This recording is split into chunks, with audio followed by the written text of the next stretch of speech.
नमस्कार दोस्तों, मैं अंकुर उपाध्याय स्वागत करता हूं आप सभी का आपके अपने YouTube channel share market analysis में।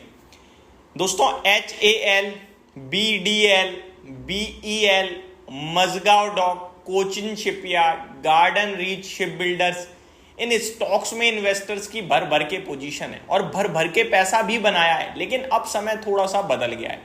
अब ये स्टॉक अच्छे बाजार में गिर जाते हैं, खराब बाजार में गिर जाते हैं, अच्छी खबर के बावजूद गिर जाते हैं। अदरवाइज इन स्टॉक्स को तो केवल एक न्यूज चाहिए होती थी 8 से 10% रैली करने के लिए। अब इन स्टॉक्स में इन्वेस्टर अपने आप को ट्रैप महसूस कर रहा है। ट्रस्ट मी, मेरे पास कुछ कमेंट्स भी पड़े हैं, आप पढ़ सकते हो, जहां पे ये कमेंट आ रखा है कि मैं इस स्टॉक में इस भाव पे फंस गया हूं, क्या करूं।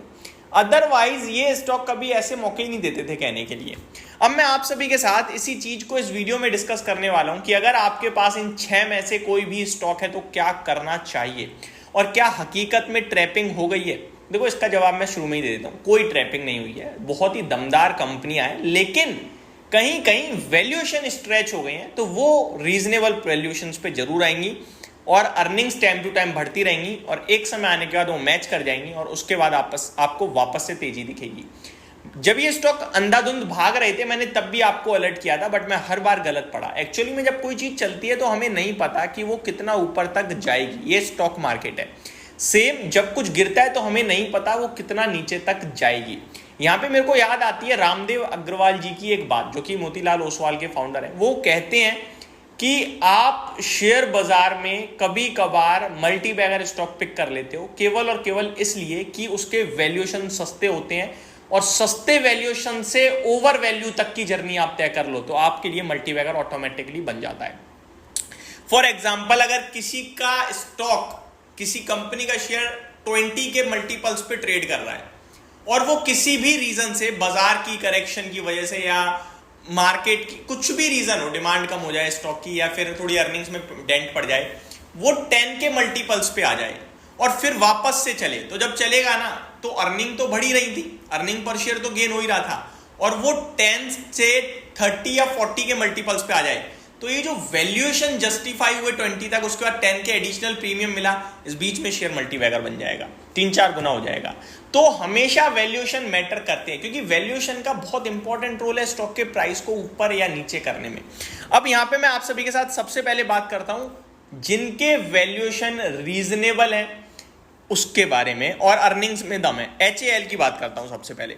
37 के पीई पे मैंने, मतलब भगवान जी का आशीर्वाद मान लीजिए आप, या फिर कह लीजिए कि स्टॉक तो टूट ही रहे हैं, हम बस प्रिडिक्ट कर पा रहे हैं सही स्टॉक पिकिंग कर रहा हूं नेगेटिव साइड पे मैं। HAL मैंने 2 दिन पहले ही कहा था बिग अलर्ट करके कि ये जो पैटर्न फॉर्म कर रहा है ना, इस पैटर्न को आप इनवर्स फ्लैग पैटर्न भी कह सकते हो। ये नेगेटिव पैटर्न है, एक शार्प फॉल आता है फिर धीरे धीरे धीरे ऐसे जाता है। मैंने कहा था जब तक 5050 के ऊपर नहीं निकलता तब तक नेगेटिव मेरा व्यू है। किसी भी वक्त इसमें एक शार्प फॉल आएगा और ये 4250 तक आ सकता है। उसकी शुरुआत मुझे लग रही है दोस्तों हो चुकी है। 4350 की बात करी थी मैंने, क्योंकि टेक्निकली 4350 का ही लेवल दिख रहा है।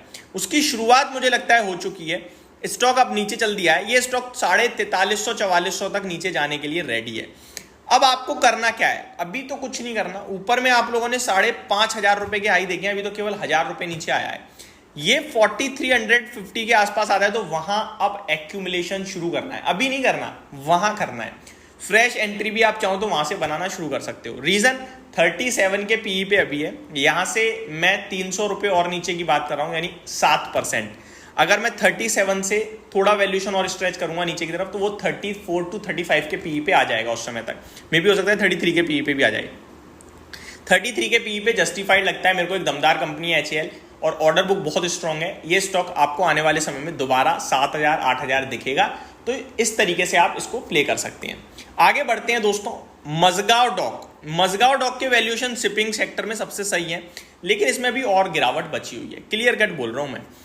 4238 आ चुका है। आज स्टॉक कितना गिरा है? 75 रुपए। कल स्टॉक के लिए एक बहुत बड़ी खबर आई थी, कल भी नेगेटिव था लेकिन एट द एंड ऊपर आ गया था, क्योंकि खबर आई कि 4 से 5000 करोड़ के ऑर्डर्स इन्हें मिल सकते हैं। इतनी बड़ी खबर के बावजूद लाल निशान से हरे निशान में ही बंद हुआ था, कोई रैली नहीं बनी और उसके बाद आज फिर टूट गया। टेक्निकली बहुत वीक है ये स्टॉक। 3950 तक के लिए जर्नी दिखाएगा, मैंने इसके बारे में बात भी करी थी आपके साथ, उसी की तरफ जा रहा है ये 3950। वहां पे पहुंचने के बाद हम इसे रिव्यू करेंगे और अगर 3900 का लेवल ब्रेक होता है तो फिर इसमें बड़ी गिरावट आएगी, 3200 तक की जर्नी खुलेगी। तो मैं वॉच कर रहा हूं अभी इसे, इस पर अभी कुछ भी नहीं करने की राय है, बस क्लोजली वॉच कर रहा हूं 3900 का लेवल, वहां तक तो पहुंचेगा ही 3950 तक, जहां तक मुझे लगता है। उसके बाद हमें देखना है क्या करना है क्या नहीं करना है। अगर कोई कह रहा है ट्रैप हो गया हूं, तो देखो ट्रैप नहीं हुए हो आप, आपने महंगा खरीद लिया है, वो नीचे आ रहा है, रीजनेबल हो रहा है और उसके बाद वो वापस चलेगा। इस बीच में 1 साल भी लग सकता है, 1.5 साल भी लग सकता है। मैं याद दिला दूं 2020 की कोविड के बाद 2021 की रैली में IRCTC का शेयर 1200 रुपए से 6000 का हो गया था, 300 के PE तक चला गया था। डेली बेस पे मैं वीडियो बनाता था उस पर, वो डेली 10% भाग रहा था कि भैया मत लो मत लो मत लो। लोगों ने सुनी नहीं, जिसने सुनी उसने बहुत बड़ा पैसा बनाया, क्योंकि वो जब 6000 से गिरना शुरू हुआ ना तो फिर वो रुका नहीं और आज तक वो अपने वैल्यूएशंस को जस्टिफाई ही कर रहा है। अब कहीं जाके 65 के PE पे पहुंचा है, 65-70 के PE पे जस्टिफाई कर चुका है अपने वैल्यूएशंस को। लेकिन समय कितना निकल गया, 3 साल।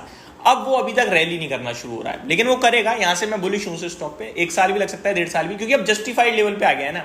सेम चीज यहां भी मैं कह रहा हूं, आपके लिए समय लगेगा। आप दोस्तों अर्निंग कंटिन्यू आएंगी और स्टॉक नीचे जाएगा तो वो वैल्यूएशन मैच कर जाएंगे और फिर वो चलना शुरू होगा, तो टाइम लगेगा। यही चीज, ये वैल्यूएशन वाली चीज आपको देखने को मिल रही है गार्डन रीच शिप बिल्डर्स में, क्योंकि इसके वैल्यूएशन महंगे हैं, स्टिल महंगे। 54 के PE पे है, टेक्निकली अभी भी मेरे को ये नीचे ही दिखता है। हो सकता है आपको ये स्टॉक 1350 तक जाता हुआ दिखे, तो ये तो महंगा ही है, तो क्लियर कट बोल रहा हूं मैं। कोचिन शिपयार्ड कंटिन्यू टूट रहा है और भी टूट सकता है, 59 के PE पे ये स्टॉक यहाँ पे आपके लिए 1900 रुपए का पहला सपोर्ट लेवल जरूर दिखता है मेरे को अभी, लेकिन वो अगर ब्रेक होगा आपके लिए तो आपको यहाँ पे ज्यादा 1700 रुपए तक का अगला लेवल खुलेगा।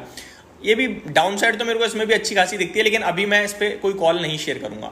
अब आ जाते हैं अगले स्टॉक पे, डिफेंस की तरफ। मैंने शिपिंग के तीनों शेयर कर दिए, जहां पे मजगांव डॉक ठीक है, जिसके वैल्यूएशन जस्टिफाइड है, थोड़े बहुत और गिरने के बाद अच्छे हो जाएंगे, लेकिन गार्डन रीच और कोचिन में वैल्यूएशन अभी भी स्टिल महंगे ही हैं। BEL की बात करें दोस्तों तो ये 51 के PE पे है, ये अभी तक नेगेटिव नहीं हुआ है चार्ट वाइज, मैं क्लियर बोल रहा हूँ, चार्ट वाइज नेगेटिव नहीं है, ये कंसोलिडेशन दिखा रहा है। स्टॉक का नेगेटिव तब होगा जब आपके लिए कुछ बड़े इंपॉर्टेंट लेवल ब्रेक करेगा, जैसे कि 280-85 के लेवल्स, उसके बाद 260 और 230 रुपए के 2 इंपॉर्टेंट लेवल और हैं, और 230 पे जस्टिफाइड लेवल हो जाते हैं खरीदने के लिए। BDL क्लियर कट महंगा दिखता है मेरे को और बहुत महंगा दिखता है, मैंने काफी वीडियोस भी बनाई हैं इस पर, और ये नीचे भी आ चुका है अब तो, खैर काफी, लगभग 1300 रुपए हो गया, ऊपर 1800 रुपए तक गया था। अभी यहाँ पे कंसोलिडेशन दिखा रहा है दोस्तों, जिसका ब्रेकडाउन आज हल्का देखने को मिला है, और ये अगर कल 2% भी टूट गया ना तो ट्रस्ट मी, जो मेरे बहुत बड़े वाले लेवल निकल रहे हैं नीचे की तरफ 1000 रुपए तक के, वो आपको आते हुए दिख सकते हैं इस स्टॉक में, अगर कल 2% और गिरकर बंद हो गया तो, क्योंकि वीकली क्लोजिंग नेगेटिव हो जाएगी।